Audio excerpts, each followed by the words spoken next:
चौहान वंश के अजय मेरू शाखा के शासक अजयराज के बारे में। तो इसने सांबर के स्थान पर सर्वप्रथम अजमेर को राजधानी बनाई। सांबर के स्थान पर अजमेर को राजधानी बनाने वाला शासक था अजयराज। मालवा के शासक नरवर्मन परमार को इसने पराजित किया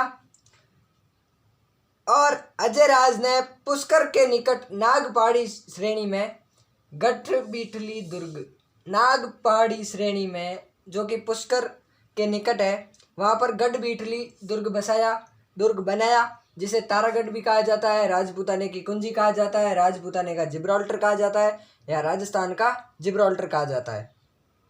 आगे देखते हैं कि अजयराज ने चांदी के सिक्के जारी किए जिसे अजय प्रियद्रम्स कहा गया, जो कि एक चांदी के सिक्के चलाए थे, ये जारी किए थे। इसने अजय मेरू नगर बसाया, अजय सर तालाब, अजय राज राजेश्वर मंदिर का निर्माण करवाया। और एक बड़ी बात कि इसकी जो रानी थी सोमलेखा, या उसे सोमलवती भी कहा जाता है, कहीं कहीं उसका उल्लेख सोमलवती के रूप में मिलता है, जिसने सोमलपुर नगर और सोमपुरिया जो कि तांबे के सिक्के थे, तांबे के सिक्के चलाए थे। बहुत ही अच्छी बात है। अजय देख लो, अजय को याद रखना है अपन को। अजय अजय अजय अजय, सब में क्या कॉमन आ रहा है? अजय। तो आगे देखते हैं कि जैसे गढ़बीटली बसाया, गढ़बीटली जो कि पुष्कर के निकट नाग पहाड़ी श्रेणी में स्थित है, बस जो दुर्ग बसाया उसे तारागढ़ भी कहते हैं।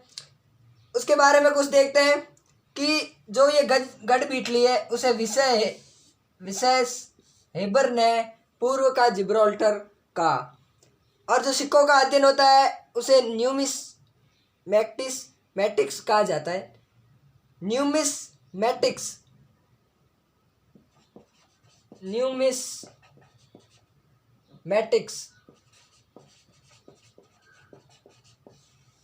सिक्कों के अध्ययन को न्यूमिस्मैटिक्स कहा जाता है।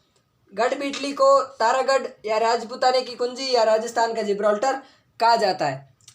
इसमें एक बात मैं बताऊं कि अजमेर जो मेरवाड़ा क्षेत्र में जो रावत मीणा जाति के जो अजयराज को लोक देवता अजय पाल बाबा के नाम से भी पूजती है या पुकारती है। अजय पाल बाबा।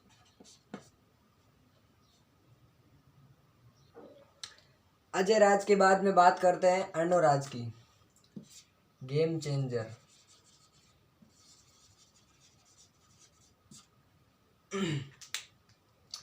गेम चेंजर से याद रखना है कि सबसे पहले तो इसने लिच्छवी की राजकुमारी से विवाह किया जिसका नाम था कुमार देवी। इसके समय पहली बार गेम चेंजर कैसे हुआ है वो देखो कि इसके समय पहली बार गजनी के तुर्क मुस्लिम आक्रमणकारियों का अजमेर पर आक्रमण हुआ था, और अर्णोराज ने गजनी के तुर्क आक्रमणकारी खुसरो मलिक शाह को पराजित किया। खुसरो मलिक शाह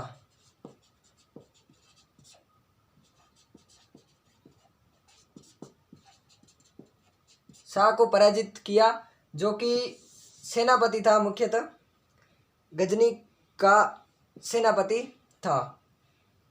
उनको पराजित करके उपाधि धारण की गर्जन तो मातंगा, और आना सागर झील और पुष्कर में वराह मंदिर का निर्माण करवाया।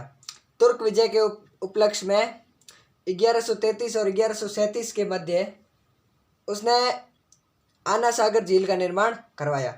अर्णोराज ने पुष्कर में वराह मंदिर का निर्माण करवाया, एवं खतरगज जो जैन थे, जो खतरगज जैन संप्रदाय के थे, उनको क्या किया कि अजमेर में पार्श्वनाथ मंदिर के लिए अनुदान दिया था। वराह मंदिर में सूअर भगवान विष्णु की मूर्ति का चित्रण किया गया है। बात करूं मैं इनकी आना सागर झील की और वराह मंदिर की। मुगल शासक जहांगीर जब कालांतर में आक्रमण किया तो पुष्कर के वराह मंदिर को नष्ट कर दिया और आना सागर झील पर ईरानी शैली में दौलत बाग या सुभाष उद्यान का निर्माण किया।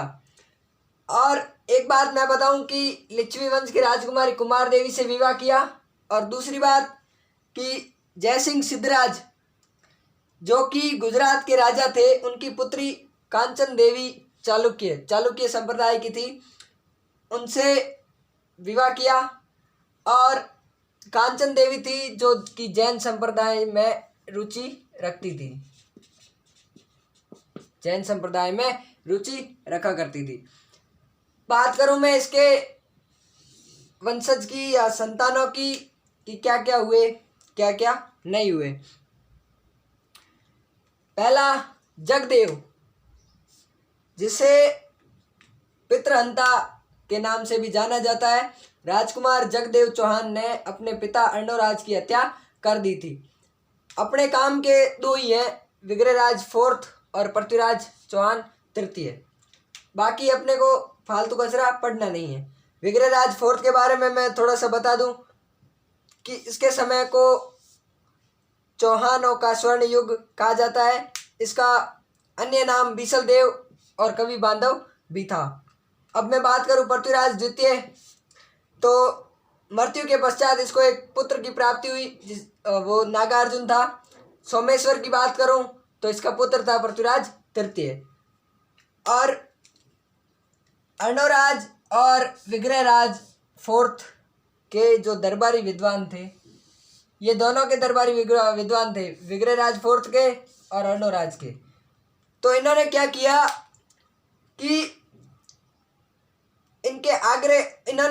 कि आग्रह किया अर्णोराज से कि एकादशी के दिवस पर पशुवध पर रोक लगा दिया जाए।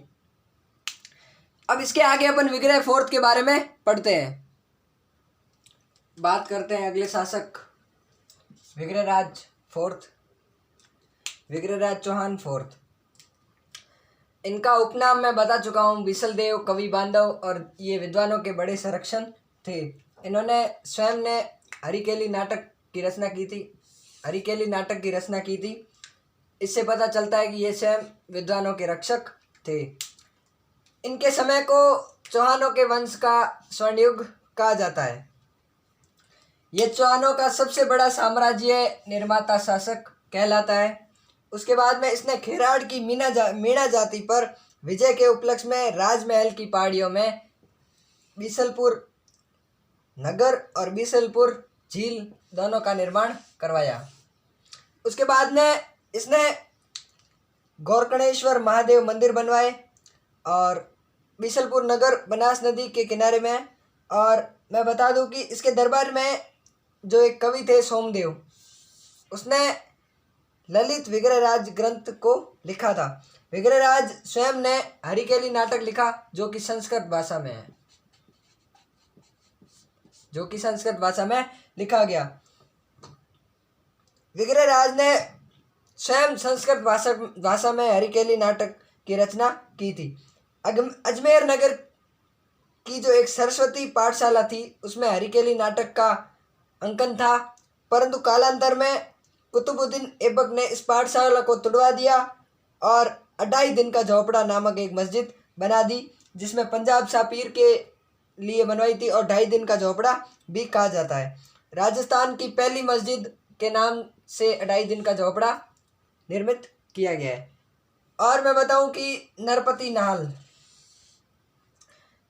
नाल ने बीसल देव और राजमती परमार जो कि चित्तौड़गढ़ की राजा भोज की पुत्री थी की कहानी का उल्लेख बीसल देव रासों में किया था नरपति नाल के द्वारा।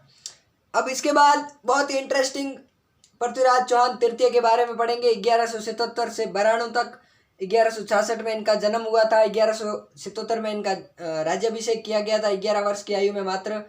और इनको राय पितोरा की उपाधि दी गई और दल पुंगल यानी विश्व विजेता भी कहा गया। अनहिल पाटिल गुजरात में इनका जन्म हुआ था। सब बारे में पढ़ेंगे अपन नेक्स्ट वीडियो में।